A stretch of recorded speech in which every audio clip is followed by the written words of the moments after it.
네, 커넥트 오늘 내일 시간입니다. 이 시간은 글로벌 이슈 점검과 함께 다음 주 시장의 변수를 미리 살펴보는 아주 중요한 시간이 되겠습니다. 매주 금요일 날 만나는 분이죠. 오기석 크래프트 테크놀로지스 법인장을 모셨습니다. 오 본부장님 나와 계십니까?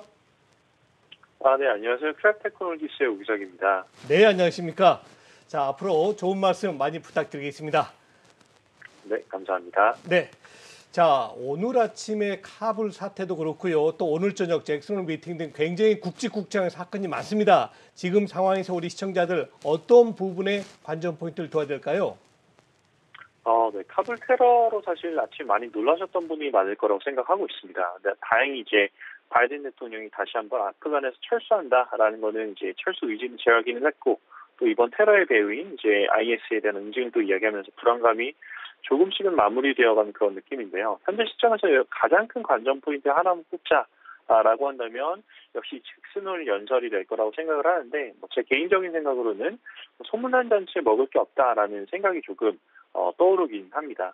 시장 전문가들이 잭슨홀에서 조기 테이퍼링이 일어난다, 일어나지 않는다로 갑론을박을 벌이고 있는데, 실제 테이퍼링 발언 유무에 상관없이 시장은 사실 별다른 반응을 보이지 않을 수도 있을 것 같다라는 생각이 드는 게, 2013년 테이퍼 텐드럼 이제 테이퍼링으로 인한 시장 발작에 대한 기억이 아직 투자자분들께 남아 있다라는 것을 생각할 필요도 있고요. 또 결국 그 당시에 보면 단기적으로 하락은 했지만 장기적으로 우상향으로 시장이 쭉 상승했던 이제 그런 기억들을 학습하지 않았을까라는 생각이 들고, 또 지난주에도 마찬가지고 올해 초 3월부터 지속적으로 이제 테이퍼링에 대한 논란들, 결국 이제 투자자들 입장에서는 계속 테이퍼링에 대한 얘기가 나오니까 백신을 맞은 거랑 비슷하다라는 생각이 드는데, 이런 점들을 감안해 본다면 오히려 테이퍼링이 혹시 발표가 된다라고 하면 불확실성의 해소다라고 하면서 오히려 반대로 시장이 반길 가능성도 있다라는 생각을 하고 있습니다. 네, 자 오히려 소문난 잔치에 먹을 게 없는 것처럼 불확실성이 좀 해소될 수도 있다. 이후에는 시장이 또 반길 수도 있다라고 또 긍정적으로 보고 계시네요. 자, 하지만 또 시장이 우리는 아니지만 미국 지수가 워낙에 계속해서 고점을 높여 나가다 보니까 고점에 대한 논란이 많이 나타나고 있거든요. 오늘도 비즈니스 인사이더에서 버핏 지수가 너무 높다, 거품이 붕괴될 수도 있다 이런 또 보도가 나왔었는데 이 부분은 좀 어떻게 보고 계세요? 네, 우선 이제 버핏 지수에 대한 설명을 좀 간단하게 드리면 좋을 것 같은데요. 전설적인 투자자이죠. 가장 존경받는 투자자 중에 한 분인 워런 버핏이 사용하는 지표로 이제 그 국내 총생산 GDP 대비 시가총액의 비율이다라고 생각을 하시면 되고, 보통 70에서 80%면 증시가 저평가됐고 100%가 넘으면 과대평가됐다라고 이제 일반적으로는 이제 받아들여집니다. 현재 같은 경우는 그 해당 버핏 지수가 지금 230%를 넘어가면서 시장의 고점 논란에 다시 한번 불을 지피고 있는 그런 상황은 사실이고요. 또 현재 230% 같은 경우는 닷컴 버블 이상 훨씬 더 많이 상승한 상황이어서 이러한 논란이 최근에 다시 좀 주목을 받는 것 같습니다.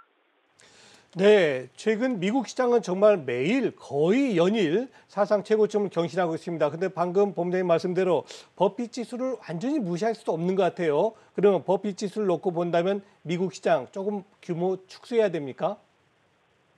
그 현재 이제 버핏 지수가 230 정도까지 올라왔고, 그 닷컴 버블 직전에는 150까지 올라왔으니까 분명히 높은 거는 사실이라고 생각을 합니다. 장기적으로 보면 사실 또 버핏 지수가 맞았던 경우도 많고, 또 반대로 또 틀렸던 경우도 많아요. 그러니까 예를 들어서 버핏 지수가 계속 맞았다라고 본다면 지금 2011년 이후 주식 투자를 하지 말았어야 되는데 그렇진 않거든요.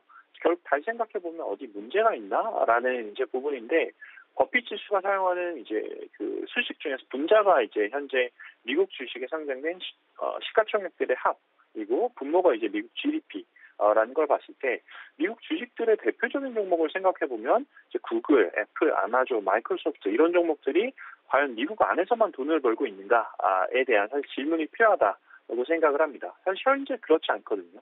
지금 미국 기업들 같은 경우는 글로벌 소비자를 대상으로 돈을 벌어들이고 있기 때문에 이렇게 보면 버핏 지수가 처음 활용되었던 60에서 70년대 혹은 80년대까지는 주식시장에 상장된 종목들이 미국 내 사업을 위주로 영위했기 때문에 충분히 의미가 있었지만 현재는 좀 많이 달라졌다라는 그런 이야기. 만약 비교를 할 거면 글로벌 GDP와 글로벌 기업들의 시가총액을 오히려 같이 비교하는 게 좀 낫지 않겠나라는 생각을 하고 있습니다.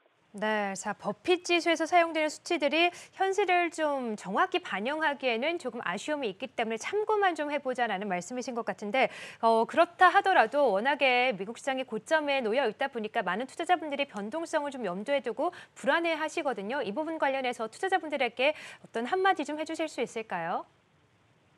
네, 그 투자자분들 입장에서도 뭐 사실 저도 마찬가지고 결국 고민해야 될 거는 결국 이제 수익률 극대화, 높은 수익률을 취할 것인가, 아니면 이제 안정적인 수익을 취할 것인가. 뭐 높은 수익률을 취할 수만 있으면 좋지만 사실 변동성이 높아지니까 위험하죠.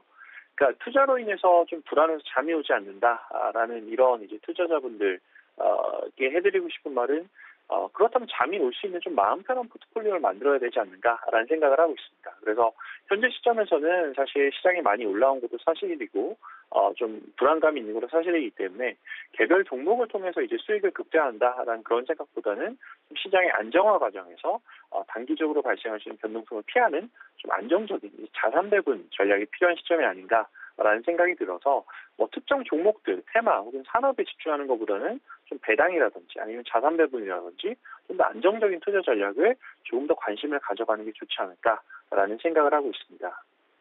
네, 제가 그 법인장님과 모처럼 통화하기 때문에 한 가지만 더 여쭤보겠습니다. 최근 우리 시장 약세 요인 중 하나를 중국 시장으로 꼽는 분들이 꽤 많거든요.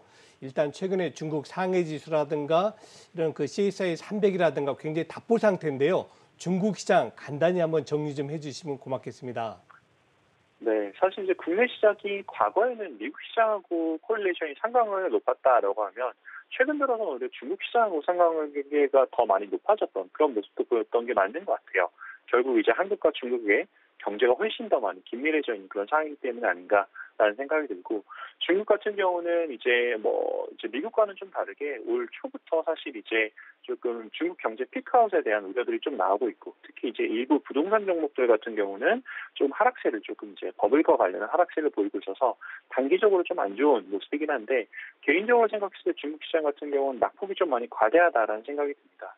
특히 이제 중국 시장 같은 경우도 주도주들 같은 경우는 이제 미국과 비슷하게 기술주들이 사실 이제 비중을 상당히 많이 차지하는데 그런 중국 기술주들에 대한 낙폭 과대 같은 경우는 뭐 여러 가지 정책적인 변화도 있겠지만 실질적으로 밸류에이션이 저렴해졌다라는 측면에서 보면은 투자 기회를 좀 찾아볼 수 있지 않을까라는 생각이 들고 지난 이제 올 초부터 올해 6, 7월까지 줄기차게 사실 중국 종목에 대한 매도세가 있어 왔는데 이제 그게 조금 마무리 단계에 접어드는 그런 느낌이 아닌가라는 생각을 개인적으로 하고 있어서 투자에 한번 참고해 보시면 좋을 것 같습니다. 네, 자, 최근 또 중국의 규제 이슈가 불거지면서 낙폭이 과대한 모습이었는데 이 부분도 좀 마무리가 되어간다. 투자 기회를 찾아봐도 좋지 않을까라는 말씀까지 함께 해주셨어요. 자, 지금까지 크래프트 테크놀로지스의 오기석 법인장과 함께했습니다. 고맙습니다.